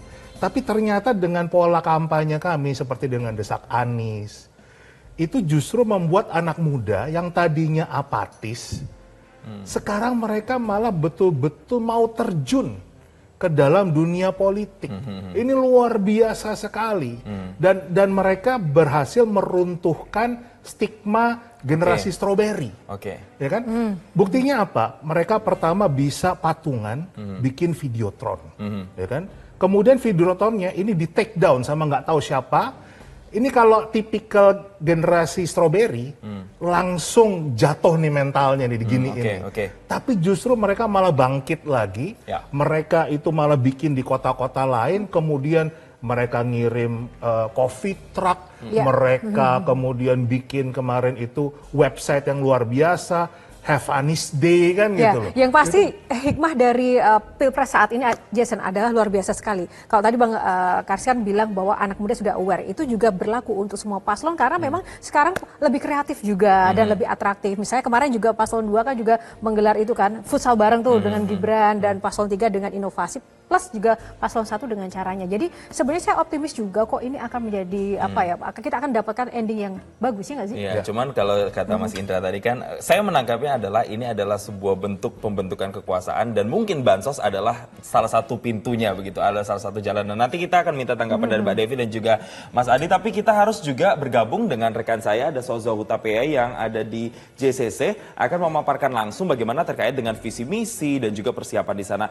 Selamat sore, Soza, bisa Anda gambarkan bagaimana persiapan jelang debat nanti malam dan kira-kira apa-apa saja yang menjadi substansinya nanti malam? Baik, selamat siang Jason dan Yohana serta pemirsa di rumah. Memang benar pada hari ini debat kelima Capres untuk menuju ke Pilpres 2024 akan dilangsungkan tepatnya pada pukul 19 waktu Indonesia Barat langsung dari JCC Senayan, Jakarta. Dan kita jika berbicara mengenai tema yang akan diangkat pada debat pamungkas atau debat terakhir yang akan dilangsungkan pada malam ini, ada pun tema besar yang diangkat yaitu mengenai kesejahteraan sosial, pembangunan sumber daya manusia dan juga inklusi. Tema besar ini terbagi ke dalam 6 subtema atau 6 kategori, diantaranya berbicara mengenai pendidikan, kesehatan, dan juga ketenagakerjaan. Namun lebih jauh Jason, saya akan coba ajak Anda dan juga pemirsa untuk sama-sama pada siang hari ini kita memahami setidaknya apa permasalahan yang ada di 4 kategori dari 6 kategori yang ada di dalam subtema dalam tema debat hari ini untuk kita bersama-sama mendapatkan gambaran kira-kira permasalahan apa yang saat ini ada dan relevan dengan visi misi yang akan dibawa oleh Capres yang maju dalam Pilpres 2024. Pertama, kita akan mulai dari permasalahan di sektor ketenagakerjaan, di mana sektor ketenagakerjaan permasalahannya di tanah air bisa dikatakan sangatlah kompleks. Namun jika bisa kita simpulkan secara garis besar, Jason dan juga pemirsa, bahwa ini akan bisa dibagi ke dalam 3 hal. Yang pertama adalah adanya ketimpangan antara jumlah tenaga kerja dengan ketersediaan lapangan kerja. Kemudian yaitu terkait dengan kualitas sumber daya manusia. Dan yang ketiga terkait dengan perlindungan terhadap tenaga kerja itu sendiri. Nah, saya akan coba paparkan lagi terkait dengan data yang dirilis oleh BPS pada bulan November tahun lalu, tahun 2023, di mana ini berbicara mengenai tingkat pengangguran terbuka di Indonesia. Saya mencatatkan setidaknya ada 2 bulan di 2023, yang pertama bulan Februari dan juga bulan Agustus 2023. Kita mulai dari bulan Februari 2023, di mana angkanya ini mencatatkan di angka 5,45% dan angka ini sudah turun kurang lebih 0,38% jika dibandingkan pada periode yang sama di tahun 2022. Kemudian untuk bulan Agustus 2023, angkanya mencatatkan di 5,32% dan ini kurang lebih juga sudah mengalami penurunan, kurang lebih di angka penurunannya itu 0,54% jika dibandingkan Agustus pada tahun 2022. Jadi secara garis besar memang ada perbaikan. Tetapi jika kita lihat lagi bahwa memang jumlah tenaga kerja atau angkatan kerja yang terserap ini semakin banyak dan kita bandingkan pula ke tingkat ASEAN, ternyata justru Indonesia masih mencatatkan diri sebagai negara kedua teratas dengan tingkat pengangguran tertinggi. Oleh karena itu, isu ini menjadi sangat penting dan sangat krusial dan ini menjadi salah satu PR besar bagi pemimpin, yaitu presiden dan juga wakil presiden yang akan terpilih nantinya. Jason dan pemirsa, kita berlanjut kepada sektor kedua, yaitu mengenai sektor kesehatan, di mana sejumlah permasalahan juga ditemukan di sektor kesehatan. Namun yang kami rangkum di sini ialah terkait dengan pemenuhan kebutuhan tenaga kesehatan. Di sini kami merujuk data yang disampaikan dalam rilis oleh Kemenko PMK bulan Oktober tahun 2023, dikatakan bahwa untuk saat ini rasio ketersediaan nakes berada di angka 0,68 banding 1000 populasi. Padahal jika kita merujuk kepada standar yang ditetapkan oleh WHO, maka seharusnya angkanya adalah 1 banding 1000 populasi. Ini kita bisa lihat ya Jason dan pemirsa bahwa ini terjadi ketimpangan dan juga disebutkan bahwa saat ini Indonesia kurang lebih sangat membutuhkan 31.000 dokter spesialis untuk dapat memenuhi kebutuhan kesehatan dari 277 juta penduduk di Indonesia. Ini menjadi PR penting juga Jason dan pemirsa, dikarenakan ketika masyarakat khususnya yang tinggal di daerah apalagi di luar Jawa membutuhkan akses kesehatan, sangat membutuhkan langsung penanganan dari dokter ataupun dokter spesialis, apalagi mereka yang tinggal di daerah dengan kategori 3T, yaitu terdepan, terluar, dan tertinggal. Maka oleh karena itu kepemenuhan dari kebutuhan tenaga kesehatan menjadi salah satu kunci untuk menjadikan Indonesia lebih baik lagi ke depannya. Kita beralih ke sektor ketiga yang akan kita kuliti terkait dengan salah satu permasalahan yang terjadi dalam sektor ketiga, yaitu sektor pendidikan. Sektor ketiga yaitu sektor pendidikan, salah satu yang terjadi dan kerap kali berulang ialah mengenai aksesibilitas pendidikan dan juga ketersediaan tenaga pengajar. Data yang kami ambil ini berasal dari Kemendikbudristek tahun 2022 menyebutkan bahwa Indonesia kekurangan 781 tenaga guru. Bahkan disebutkan pula bahwa ada 288 kecamatan di Indonesia tidak memiliki sekolah menengah pertama atau SMP dan ada 681 kecamatan pula yang tidak memiliki sekolah menengah atas atau SMA. Nah, hal ini menjadi penting karena sektor pendidikan merupakan sektor kunci untuk dapat meningkatkan kualitas sumber daya manusia. Apalagi untuk meningkatkan kualitas tersebut dan dapat beradaptasi dengan tantangan yang ada di era zaman global dengan kecepatan yang serba dinamis. Oleh karena itu, sektor pendidikan tidak kalah penting untuk menjadi salah satu hal yang mendapatkan concern dari pemerintah yang akan terpilih. Kita beralih, Jason dan pemirsa, kepada sektor terakhir yang akan kita bahas pada siang ini, yaitu sektor teknologi informasi. Di sini berdasarkan data dari keamanan siber atau cyber security untuk di skala global, setidaknya dari 160 negara, Indonesia berada di posisi 83. Sementara jika kita tarik ke lingkup yang lebih kecil, yaitu di wilayah ASEAN dari 10 negara, Indonesia berada di peringkat ke-6 dari 10 negara tersebut. Maka bisa disimpulkan bahwa Indonesia keamanan sibernya disebut masih tergolong rendah. Kemudian saya akan ajak Anda untuk melihat data dari Cyber Threat 2021 di mana ternyata Indonesia untuk lingkup ASEAN masih berada di peringkat 1 terkait dengan keamanan sibernya dengan catatan kasus 1,3 juta kasus pada periode tersebut mengalami cyber attack dan juga cybercrime. Salah satunya adalah pemerasan korban dengan meminta sejumlah uang sebagai tebusan. Dan kita lihat bahwa kondisi ini sangat memprihatinkan, apalagi dengan kondisi ataupun apa yang terjadi saat ini di mana perkembangan teknologi sangat pesat. Oleh karena itu, keamanan siber menjadi salah satu hal yang harus diperhatikan karena ini akan menentukan keamanan nasional negara kita. Nah, ini merupakan setidaknya ada 4 sektor yang kita bahas pada siang hari ini terkait dengan permasalahan yang ada di masing-masing sektor. Saya akan ajak Anda, pemirsa, untuk kita melihat sekarang kepada visi misi yang dibawa oleh paslon dalam kontestasi Pilpres 2024 terkait dengan tema besar yang diangkat pada debat akhir hari ini. Kita mulai dari paslon nomor urut 01, yaitu Anies Baswedan dan Muhaimin Iskandar, di mana mereka mengusung visi Indonesia adil dan makmur untuk semua. Setidaknya dalam 8 poin misi yang mereka cantumkan. Data ini kami dapatkan dari website resmi KPU RI. Kami mencatat ada 3 poin misi yang berkaitan dengan tema hari ini. Yang pertama berada di poin nomor 2, nomor 5, dan nomor 6. Saya akan membacakan salah satunya, yaitu di poin nomor 2, misi dari paslon nomor 01, yaitu mengentaskan kemiskinan dengan memperluas kesempatan berusaha dan menciptakan lapangan kerja, mewujudkan upah berkeadilan, menjamin kemajuan ekonomi berbasis kemandirian dan pemerataan, serta mendukung korporasi di Indonesia berhasil di negeri sendiri dan bertumbuh di kancah global. Kemudian kita beralih ke paslon nomor urut 02, yaitu Prabowo Subianto dan Gibran Rakabuming Raka yang mengusung visi bersama Indonesia Maju menuju Indonesia Emas 2045. Ada 3 pula poin misi yang berkaitan dengan tema hari ini, nomor 3, 4, dan 8. Saya akan membacakan salah satunya, memperkuat pembangunan sumber daya manusia, sains, teknologi, pendidikan, kesehatan, prestasi olahraga, kesetaraan gender, serta penguatan peran perempuan, pemuda, dan penyandang disabilitas. Kita beralih kepada visi misi di paslon nomor urut 03 yang terakhir, yaitu Ganjar Mahfud, di mana mereka mengusung visi gerak cepat menuju Indonesia unggul. Di sini juga sama, kami menemukan ada 3 poin yang berkaitan dengan tema besar pada hari ini, tercantum pada misi nomor 1, 2, dan 4. Di antaranya ialah nomor 1, manusia Indonesia yang sehat, terdidik, dan sejahtera. Jason dan pemirsa, kurang lebih ini merupakan gambaran dari tema besar dan juga subtema serta permasalahan yang ada di 4 kategori dari 6 kategori tema besar dalam debat hari ini. Kita harapkan juga bahwa dalam debat terakhir, debat pamungkas ini dapat memaksimalkan kemampuan dari masing-masing calon presiden untuk memberikan penampilan terbaiknya, karena ini merupakan kesempatan terakhir bagi masing-masing calon presiden menunjukkan gagasannya kepada publik dan memberikan pemahaman kepada publik tentang gagasan-gagasan yang akan mereka lakukan atau mereka kerjakan jika mereka terpilih dalam kontestasi Pilpres 2024.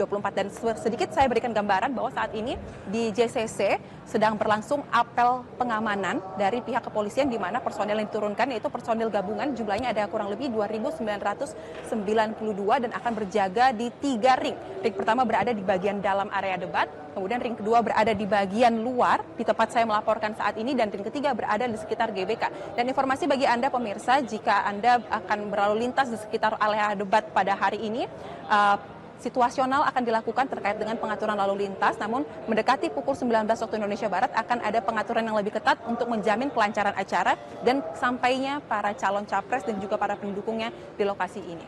Untuk sementara, Jason dan juga Yohana, saya kembalikan ke Anda di studio. Baik, terima kasih Soza Hutapea atas pemaparan Anda yang begitu komprehensif dan selamat kembali melanjutkan tugas Anda.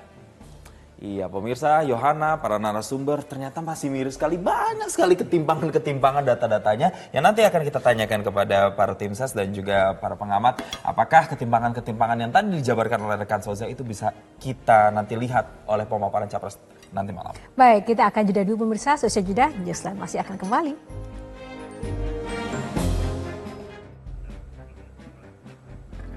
Anda kembali bersama kami di Newsline. Kita move on, Yohana, pemirsa, dari bansos. Akhirnya kita ke topik apa ini sekarang nih, Jason? Ya, kalau tadi kita menyambung saja dari apa yang sudah ditampilkan Soza, ada beberapa subtema. Nah, mungkin saya pertama ini mau ke Mas Adi deh. Mas Adi, salah satu tema adalah ketimpangan soal peluang kerja. Nah, kalau kita lihat dari 01, 02, 03 ini hampir-hampir mirip sebenarnya, ingin menciptakan peluang kerja baru. Tapi menciptakan peluang kerja baru, apakah sesignifikan itu untuk mengatasi ketimpangan yang tadi sudah dijelaskan? Ya, kalau sebenarnya kita berharap secara komprehensif dari perdebatan yang hanya bicara 1 menit, 2 menit, 3 menit, 4 menit, ya saya kira kita tidak akan mendapatkan apapun.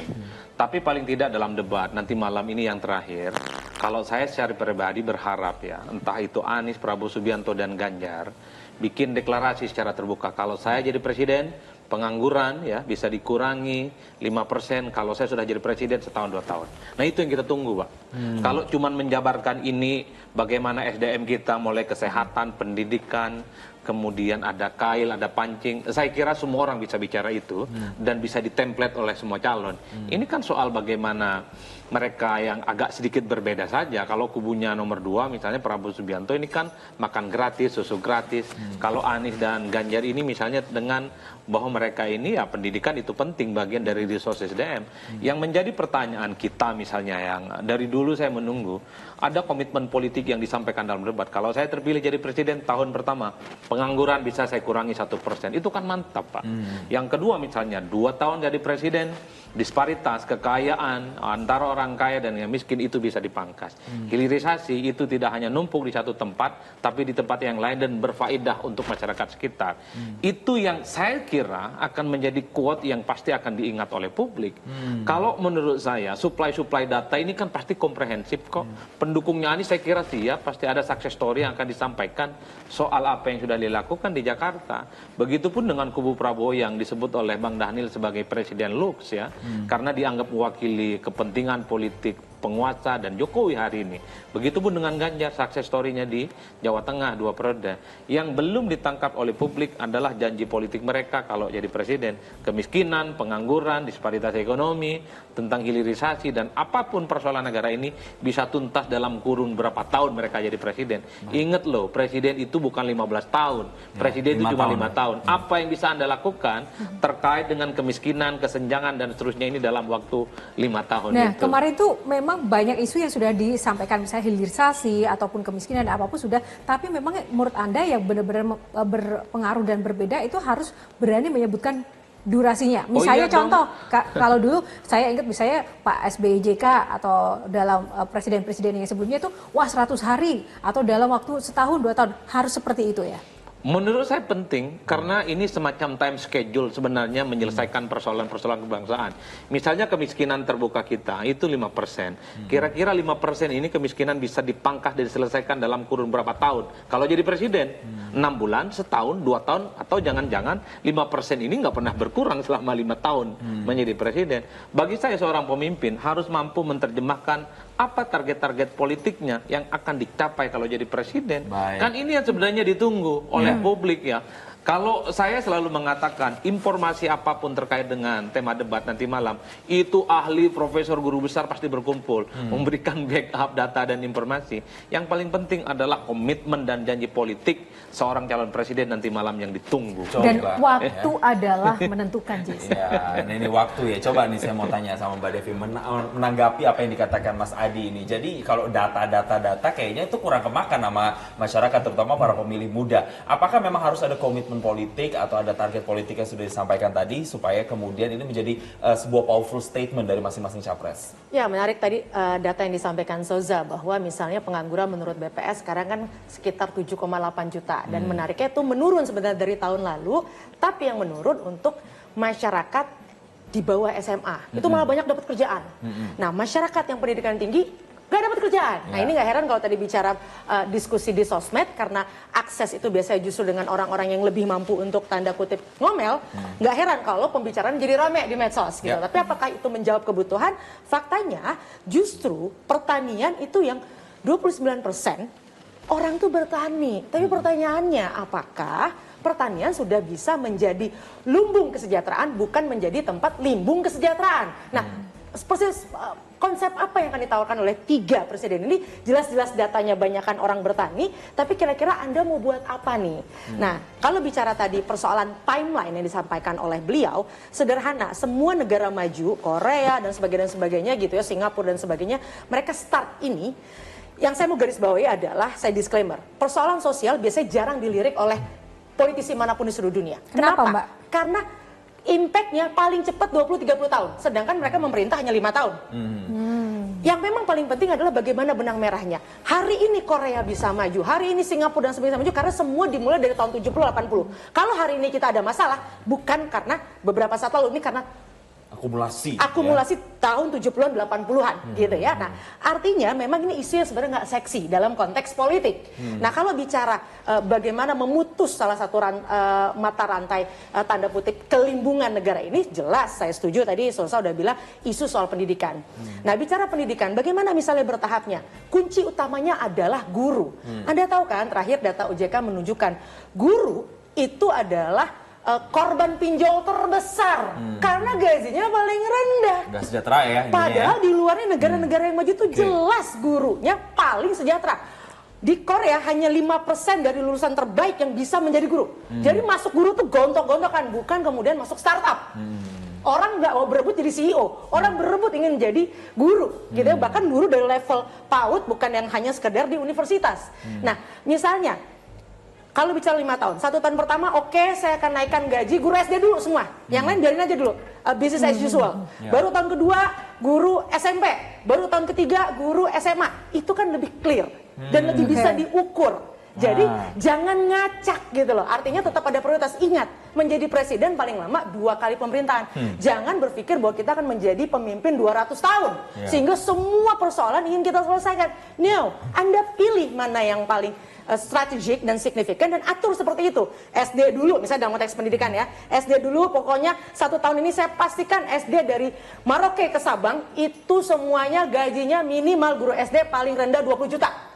Clear, SD aja dulu, SMP biarin dulu. Nanti begitu selesai baru tahun kedua. Dan seterusnya dan seterusnya. Menurut saya itu jauh lebih mudah terukur dan masyarakat juga sebagai pemegang saham negeri ini dengan mudah menuntutnya. Loh, ini mana nih tahun pertama? Katanya SD dulu, belum kelar. Kita nggak akan ngomongin SMP. Ya nggak apa-apa, karena presiden pasti akan berganti. Biarkan itu menjadi tongkat estafet ke siapapun pemimpin berikutnya. Oke, semangat, tepuk tangan dulu dong untuk Mbak Devi. Ini karena Mbak Devi begitu semangat sekali ya. Nah, terhipnotis loh ini. Dan hampir-hampir mirip dengan apa yang dikatakan Mas Adi. Artinya harus ada sebuah timeline, harus ada sebuah grand design yang benar-benar terukur. Saya mau tanya nih misalnya ke Mbak Putri, beranikah misalnya nanti malam karena ini debat pamungkas, Ganjar Pranowo itu menyampaikan komitmen target politiknya dengan sesuatu yang lebih terukur tadi? Pastinya, misalkan kita berbicara mengenai bagaimana cara mengentaskan kemiskinan ya Mas, itu pasti ada 3 poin utama tuh yang harus di-highlight, yaitu kesehatan, pendidikan, juga ketenaga kerjaan. Ngomongin pendidikan aja, Mas Ganjar itu berhasil menaikkan UMP di Jawa Tengah gitu, menaikkan 2,38 kali lipat gitu. Terus juga ngomongin soal pengangguran terbuka, beliau juga berhasil dalam mengentaskan pengangguran gitu. Dan kemudian itu yang menjadi komitmen politiknya untuk menciptakan 12 tahun pintar tanpa biaya dari SD hingga SMA. Kemudian dilanjutkan dengan programnya di mana satu keluarga miskin satu sarjana gitu. Dan itu tidak hanya berlaku untuk anak-anak negeri aja, tapi juga untuk anak-anak polisi, untuk santri, pesantren. Jadi semuanya inklusif untuk dilaksanakan gitu secara keseluruhan. Kedua itu kesehatan. Ada satu desa, satu vaskes, satu nakes gitu. Jadi yang terjadi sekarang adalah tadi benar yang disampaikan sama Mbak Suzana ya. Mbak Suza, bahwa kondisi saat ini adalah satu dokter itu untuk 1.000 jiwa gitu. Jadi Pak Ganjar melakukan itu lebih dulu di Jawa Tengah, menciptakan 78 sampai 85 puskesmas. Kemudian itu yang akan dilaksanakan secara dalam lengkap, secara skala nasional gitu, memberikan treatment gratis untuk disabilitas. Dan itu juga sudah dilaksanakan dari sejak beliau menjabat menjadi gubernur gitu, di undang-undang di Perda nomor 17 tahun 2014 gitu, untuk hak-hak disabilitas, bagaimana menciptakan kondisi pekerjaan yang inklusif gitu untuk perempuan, affirmative actions untuk perempuan, lansia, disabilitas, itu sudah dilaksanakan Pak Ganjar waktu awal menjabat menjadi gubernur gitu. Kemudian yang ketiga ngomongin ketenaga kerjaan gitu, ngomongin 17 juta lapangan pekerjaan gitu. Bagaimana sosok Pak Ganjar ini menjadi sosok yang selalu ideal dalam rangka mewujudkan collaborative government, which di mana semua aspek-aspek tersebut, semua pihak-pihak tertentu juga dilibatkan dalam bagaimana caranya kita bisa menciptakan 17 juta lapangan pekerjaan. Oke, kita meningkatkan investasi. Oke, bagaimana caranya? Butuh kepastian hukum. Di situlah ada Prof. Mahfud hadir untuk melengkapi itu gitu. Walaupun sebenarnya ini tantangan dari Pak Ganjar sendiri, itu kan banyak serangan ketika dia dipertanyakan untuk keberhasilan di Jawa Tengah. Itu bagaimana menghandle isu itu agar nanti bisa terantisipasi? Berbicara mengenai ke Jawa Tengah, untuk saya Pak Ganjar itu sudah banyak banget memberikan award-award ya, ngomongin mengentaskan kemiskinan. Misalkan berbicara mengenai UMR aja ya, tapi kalau misalkan kita compare mengenai UMR rendah misalnya gitu, itu hanya beda 20 sampai 31 ribu di compare sama Jawa Barat. Tapi kalau misalkan kita telah lebih dalam mengenai tingkat pendidikan, itu jauh lebih besar tuh di Jawa Tengah gitu. Faktanya, menurut data Litbang tahun 2022, Litbang Kompas itu angka putus sekolah itu paling tinggi di DKI Jakarta sebetulnya. Waktu zaman SD. Jadi kalau misalkan inilah fungsinya kita untuk melihat fakta, jangan hanya di-cut-cut aja, lewat TikTok aja gitu, tapi benar-benar dilihat lebih dalam lagi tingkat kemiskinannya, tingkat pendidikannya gitu, bagaimana ketenaga kerjaannya gitu. Oke. Dan selain tadi Jason juga mengatakan prioritas terhadap timeline, kalau dari pernyataan dari Mas Adi dan juga Mbak Devi adalah prioritas tentang SDM yang menjadi kunci juga kan. Nah, itu kalau paslon 1 seperti apa nih? Mengangkat isu itu benar-benar, kesejahteraan itu juga harus konkret dong. Kita berani untuk masuk ke SDM dari guru atau dari dokter dan segala macam. Kalau di negara maju, karena memang kalau kita lihat ya Jasonnya, negara maju itu banyak pendidikan gratis, kesehatan juga gratis. Artinya mereka care dengan sistem pendidikan dan juga pendidikan masyarakatnya. Bukan hanya mungkin infrastruktur atau buildingnya saja. Sepakat dengan apa yang disampaikan oleh Mbak Devi tadi, salah satu perubahan yang akan kami lakukan adalah kami justru membangun dari manusianya. Jadi bedanya paslon 01 dan yang lain, kami itu nggak pernah fokusnya membangun barang. Kalau dibilang, wah ya telat lah kalau sekarang, itu gimana? Kan zaman udah maju, ada yang mengatakan demikian. Kalau bisa, dari justru semakin maju kita bicara masyarakat 5.0, justru kuncinya tuh di manusia, bukan di teknologi. Itu ada risetnya dari Bank Dunia, dari McKinsey, banyak hal. Nah, ini kita bicara kembali rekam jejak. Ya kan, rekam jejak bagaimana seorang Anies Baswedan bisa membangun JIS misalnya, yang itu 100% anak Indonesia, bisa membangun Formula E, tracknya 100% anak Indonesia, jadi nggak pakai orang asing. Kemudian yang di level bawah, bagaimana supir-supir angkot di DKI Jakarta sekarang nggak ada lagi yang ngetem, nggak ada lagi yang ngejar setoran. Kenapa? Karena Jaklingko-nya sudah membuat mereka itu punya penghasilan tetap. Mereka sudah diatur sehingga kemacetan juga menurun. Nah, bicara tentang pendidikan, saya harus koreksi apa yang disampaikan Mbak Devi tadi. Problematika pendidikan Indonesia kenapa menjadi salah satu yang terburuk di dunia? Karena kita ini level membaca saya di level functionally illiterate, alias buta huruf secara fungsi. Karena cara kita mengolah pendidikan itu keliru. Kita itu pendidikan disamakan dengan persekolahan. Jadi selalu diomongin sekolah. Ya kan? Makanya kita itu negara yang punya mata pelajaran sampai 18. Anak sekolah full day pulangnya masih ikut bimbel lagi. Semua urusan sekolah, di rumah belajar PR, mau ujian, semua tentang sekolah. Padahal yang namanya pendidikan itu harus seimbang di 3 sentra, 3 pusat. Ini ilmunya Ki Hajar, ilmunya para tokoh-tokoh pendidikan. Rumah harus jadi sentra pendidikan, ya kan? Nah ini yang menjadi problem. Rumahnya orang Indonesia itu nggak pernah dibuat untuk ada panduan bagaimana orang tua mendidik anaknya di rumah. Dan yang pernah melakukan itu hanya seorang Anies Baswedan. Anies Baswedan itu waktu menjadi Mendikbud, membangun yang namanya Direktorat Pendidikan Orang Tua. Sekarang udah dibongkar lagi. Pokoknya negara yang maju itu karena dia menaruh respek pada gurunya, salah satu yang lewat ini bagian, saya tunggu, kami tunggu ini sebagai bagian, masyarakat bahwa ini bagian dari nanti yang kalau kita bicara orang guru. tua kita sama sekali tidak punya kepedean untuk mendidik anaknya sendiri. Kenapa? Karena memang tidak pernah dipandu ke arah sana. Yang kedua, dibantu dari guru di sekolah. Nanti dulu. Yang kedua adalah pergerakan pemuda. Ini juga tidak pernah dilakukan. Anak-anak Indonesia intinya konkretnya tadi, apa yang kami tadi dari pengamat jelas menyampaikan. Tolong satu, konkret. Kita akan membuat yang namanya panduan bimbingan orang tua untuk bisa mendidik anaknya sendiri. Dan itu nyambung dengan debat-debat yang lain. Gimana pertahanan di rumah. One thing. Tapi bagaimana dengan guru? Apa yang akan dilakukan? Satu, kalau kita nanti dulu ya, yang kita bicara kami tentang tanya bagaimana dengan guru, karena itu jawaban yang jelas sudah peradaban Barat begitu maju, peradaban Islam pernah maju, semua karena gurunya sangat dihormati, salah satunya lewat pendapatan. Apa program Anda?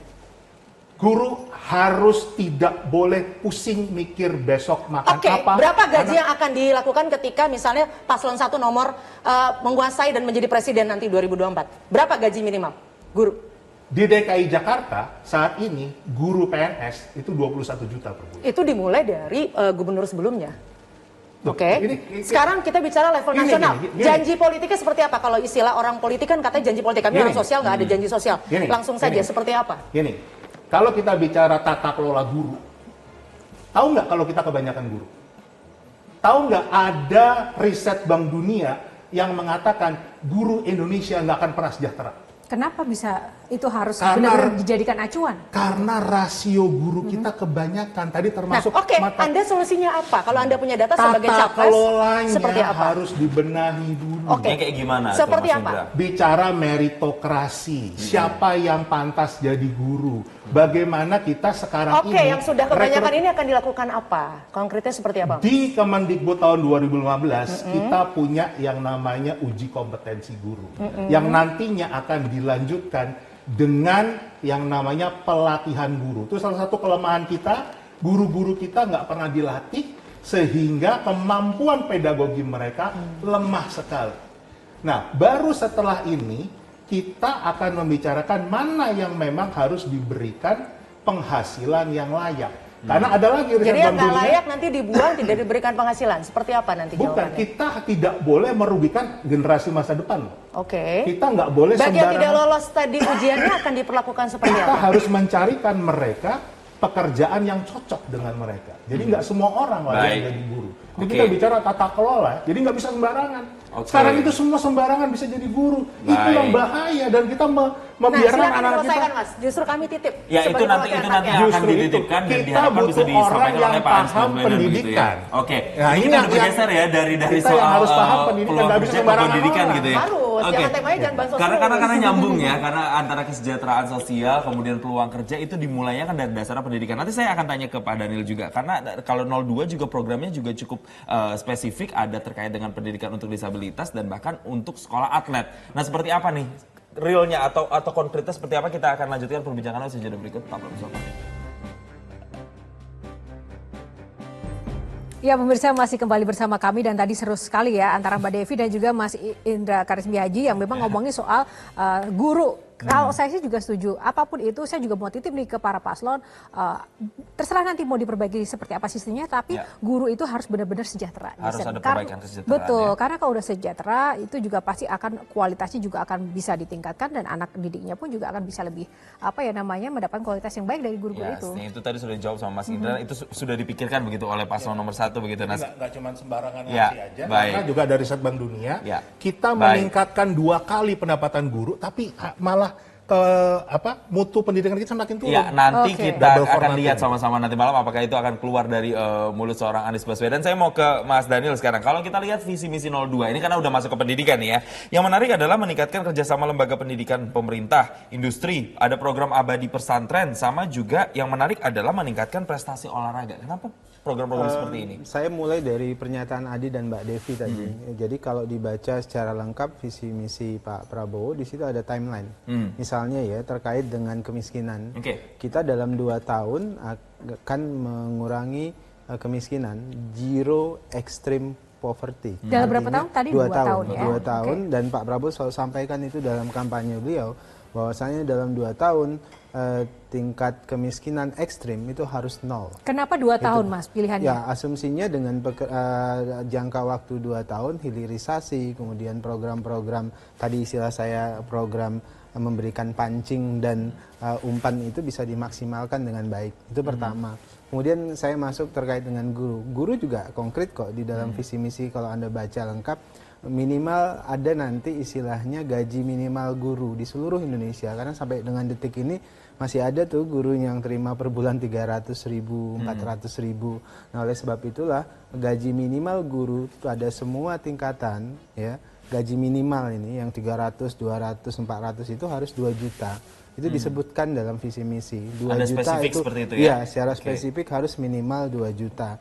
Nah, itu kenapa? Karena memang saya sepakat memang ada oversupply guru ya, di sisi lain ada kesenjangan kualitas dan sebagainya. Tapi jangan lupa ini juga terkait dengan kondisi demografi, kemudian kondisi antropologis. Saya berikan contoh satu cerita. Mak saya itu tinggal di kampung. Mak saya tinggal di Aceh Tamiang, itu di Kuala Simpang. Beliau jadi guru sepanjang 40 tahun. Dan sepanjang 40 tahun itu di sekolah SD negeri ngajar bahasa Arab. Tapi kemudian nggak pernah diangkat menjadi ASN dan segala macam. Kenapa? Karena dianggap beliau tidak lengkap secara administrasi dan sebagainya. Nah, itu kan harus ada istilahnya itu harus ada kebijakan yang harus tidak gini, kita tidak bisa ngelihat sesuatu ini terkait dengan qualified atau tidak qualified, tapi juga ada pengabdian di situ. Anda bayangkan kalau seorang guru yang sudah mengabdi 40 tahun, 50 tahun bahkan sampai beliau meninggal, kemudian nggak pernah diangkat apa-apa, itu kejadian ke mak saya sebagai guru. Nah, saya juga sekarang guru, walaupun guru di universitas. Tapi saya mau katakan kita tidak sekedar bicara qualified atau tidak qualified, tapi ada unsur pengabdian di situ. Nah, inilah pentingnya pemerintah melihat semua unsur. Dan inilah makanya pemetaan sumber daya manusia itu harus dilakukan ke depan. Dan Pak Prabowo selalu sampaikan, ini akan kita lakukan. Semua guru kita lihat kualifikasinya, kita lihat ketidakkualifikasiannya, tapi jangan lupa di tengah itu ada yang namanya pengabdian, dan itu harus ketemu. Nah, kemudian Pak Prabowo kalau Anda perhatikan terkait dengan guru, fokusnya ke situ melalui tadi, karena semua salah satu pintu masuk memperbaiki kinerja, salah satunya mau tidak mau adalah pendapatan. People respond to incentive. Kenapa sektor pertanian kita itu tidak tumbuh? Jumlah sebagian besar masyarakat kita itu ada di sektor pertanian. Bahkan penyerapannya terhadap tenaga kerja itu luar biasa besar karena nggak ada insentif di situ. Nah, oleh sebab itulah hilirisasi sebenarnya adalah jalan mendorong insentif ke sektor pertanian dan sektor-sektor yang lain. Baik. Gitu. Oke, saya mau ke Mas Adi. Mas Adi, saya mau coba counter lagi dengan ini karena sudah sampai ke pendidikan, ada pernyataan dari pemerhati pendidikan Bu Retno Listiarti yang mengatakan, saya tangkap secara umum, tapi yang menjurus pada hal-hal yang sebenarnya menjadi substansi dari permasalahan pendidikan, saya belum melihat dari ketiganya. Jadi kalau kita paparkan dari Mbak Putri, dari Mas Daniel, dari Mas Indra, apakah itu belum cukup mewakilkan apa yang menjadi keresahan masyarakat di dunia pendidikan dan juga nanti ada dampaknya ke kesejahteraan sosial? Kan sebenarnya soal janji politik paslon terkait dengan kesejahteraan guru, soal pendidikan ini kan lama lah kita dengar. Terutama setelah kita mengenal Pilpres secara langsung sejak SBY 2004 ya. Tapi kan soal kesejahteraan itu kan tidak pernah kunjung tiba. Yang ingin saya katakan adalah jangan pernah lagi bahwa orang sekolah itu link and match dengan dunia pekerjaan. Ada orang yang sekolah itu tujuannya ingin masuk surga banyak kok, termasuk saya. Saya mulai dari SD, kemudian madrasah, sanawiyah, aliyah, termasuk kuliah. Nggak pernah mikir saya akan dapat kerjaan apa. Kerjaan itu bonus saja dari Allah Subhanahu Wa Taala. Saya masuk jurusan agama yang dianggap masa depannya suram. Gelarnya SAG yang sering diledek sebagai sarjana alam gaib, hidup sampai sekarang, Mbak. Artinya apa? Ada orang yang ingin sekolah, memang tujuannya adalah untuk dia mengempowering soal bagaimana dia punya kecenderungan terhadap isu tertentu. Saya suka dengan isu sosial dan isu agama, tapi jangan kemudian diamputasi seakan-akan kalau sekolah tidak ada hubungannya dengan dunia kerja, ini nggak good sekolahnya, nggak begitu jalan ceritanya. Yang ingin saya katakan adalah tugas pemerintah, tugas presiden dan negara, siapapun anak bangsa, kalau dia punya kompetensi apapun, dia harus difasilitasi. Termasuk misalnya, saya belum nemu tuh korelasi yang positif antara kesejahteraan guru ataupun dosen dengan output yang mereka hasilkan, baik siswa ataupun mahasiswa. Saya alumni pesantren 10 tahun, tapi alumni pesantren saya banyak yang keluar negeri. Siapa pertanyaannya? Siapa yang mendidik mereka? Mereka ngajar lillahi ta'ala kok. Dikasih terima kasih sama Pak Ustadz dan Pak Kiai. Enggak ada soal. Yang perlu diperhatikan soal lingkungan itu adalah iklim bagaimana tercipta suasana, bagaimana pendidikan itu bisa tumbuh dengan baik. Apa tugas negara dan bangsa? Kasih fasilitas perpustakaannya lengkap, bukunya lengkap, murah, gratis, dan gampang bisa diakses. Kan problem ini yang tidak ada. Oke, sedikit saja. Bahwa soal guru diperhatikan, oke itu penting ya. Tapi kan tidak mungkin kita selalu mengutuk kegelapan. Iya. Tapi inilah yang kemudian perlu difikirkan. Ada orang yang sekolah ya tidak ingin dapat kerjaan, Pak. Ini bekal untuk masuk surga di akhirat. Ada yang banyak begitu, terutama yang di pesantren-pesantren itu. Ya. Oke, sedikit saja. Mbak Devi, sedikit saja Mbak Devi sebelum nanti kita jeda. Kenapa tadi Anda begitu sangat emosional ketika menyinggung soal guru dan kesejahteraan ya Mbak Devi?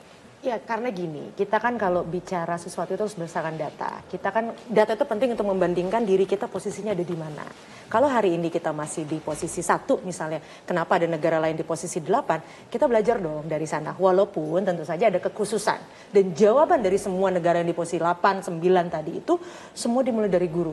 Bahkan ada satu penelitian yang menarik, yang mungkin jarang dibicarakan di media, bahwa tingkat respek hormat terhadap guru Indonesia salah satu yang paling rendah.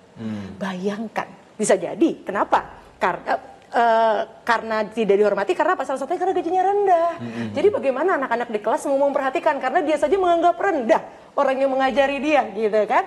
Nah ini yang menjadi persoalan gitu. Nah kalau ini kemudian tidak ada keberpihakan dari para capres, menurut saya kita nggak akan kemana-mana. Ini nanti saya juga minta tanggapan dari Mbak Devi, karena ketika tadi Mas Adi bilang belum menemukan ya Mas korelasi antara kesejahteraan guru dengan outputnya. Langsung Mbak Devi gitu tadi reaksinya. Apakah setuju atau tidak, kita bahas usai jeda berikut. Tetaplah bersama kami pemirsa.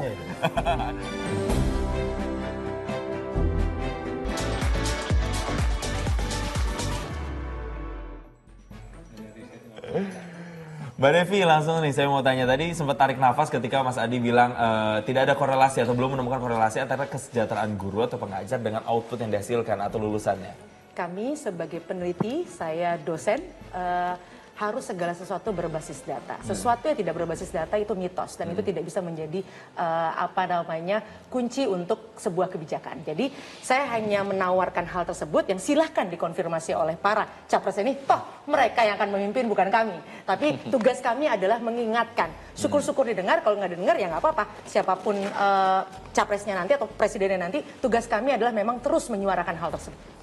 Oke, kalau misalnya Mas Indra gimana tadi melihat pernyataan dari Mas Adi dan juga Mbak Devi? Ya, tadi saya bicara tentang pendidikan secara umum ya, harusnya bagaimana, khusus sekarang bicara tentang persekolahannya.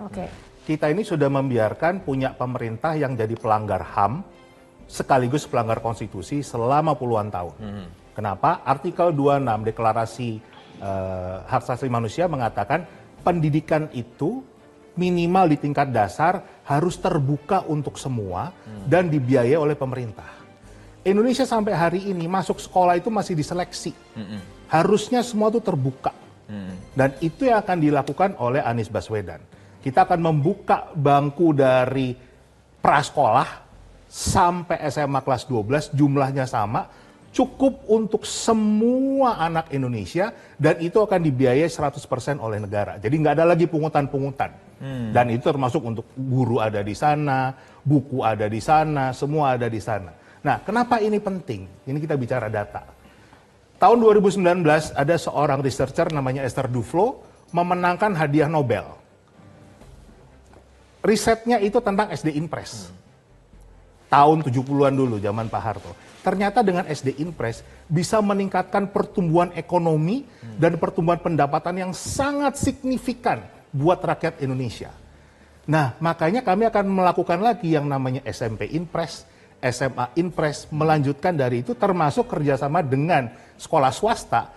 Anak boleh sekolahnya sekolah swasta, tapi SPP-nya, biayanya semua dibayar oleh pemerintah. Oke. Dan itu akan kami berikan, itu yang kami janjikan secepat mungkin. Catat baik-baik. Dari 01 sekarang, 02 silahkan Mas Daniel. Saya ingin melanjutkan apa yang disebutkan Adi tadi. Memang ada konsepsi ikhlas. Kenapa Anda tadi tertawa ketika bahwa kesejahteraan guru tidak relevan dengan output? Secara antropologis ada yang begitu. Banyak di pesantren-pesantren itu yang saya pahami banyak begitu. Bagi mereka mengajar itu adalah dedikasi. Mengajar itu menuju surga. Tapi itu akan menjadi luar biasa kalau kemudian dibarengi dengan kesejahteraan. Jadi yang begitu, ini antropologisnya Indonesia begitu Mbak. Oleh sebab itulah pikiran-pikiran Adi tadi nggak salah, tapi akan ditambahin, akan mudah masuk surganya kalau uangnya cukup. Karena dia akan bayar zakat. Nah, oleh sebab itulah kenapa bukan gajinya tinggi. Gaji guru di pesantren itu ada minimumnya tadi 2 juta gitu ya. Nah, sehingga mereka lebih mudah mengabdinya. Maka orang-orang yang seperti itu tadi yang dijelaskan Adi itu akan punya kinerja yang luar biasa loh Mbak. Karena jelas tujuannya. Kemudian yang kedua, fokus Pak Prabowo, tadi seperti di awal saya sebutkan, afirmasi kita jelas. Afirmasi kita semua program Pak Prabowo itu ditujukan untuk kepentingan masa depan. Kepentingan masa depan, jalan masa depan itu melalui siapa? Melalui perempuan dan anak. Oleh sebab itulah keberpihakan semua program Pak Prabowo baik dari sisi ekonomi, kemudian pendidikan dan kesehatan itu untuk perempuan dan anak. Kita ingin memastikan perempuan mendapat hak mereka, kelompok disabilitas mendapatkan hak mereka, anak-anak kita itu mendapatkan gizi yang cukup untuk mempersiapkan masa depan mereka dan mempersiapkan pendidikan mereka dengan baik. Jadi Mbak, catatannya adalah perempuan, anak itu adalah masa depan Indonesia. Oke, ini catatannya perempuan dan anak, fokusnya kemudian ada juga negara yang hadir untuk biaya pendidikan dan akses yang terbuka untuk pendidikan. Kalau dari Pak Ganjar nanti apa kira-kira yang spesifik? Oke, ini ngomongin soal pendidikan saat ini dulu ya Mas. Ngomongin soal pendidikan, kita melihat kondisi-kondisi sekarang ketika profesor, guru-guru besar, mahasiswa turut menyuarakan keresahan demokrasi, turun ke jalan gitu, yang selama ini hanya dia mendidik dan mengajar.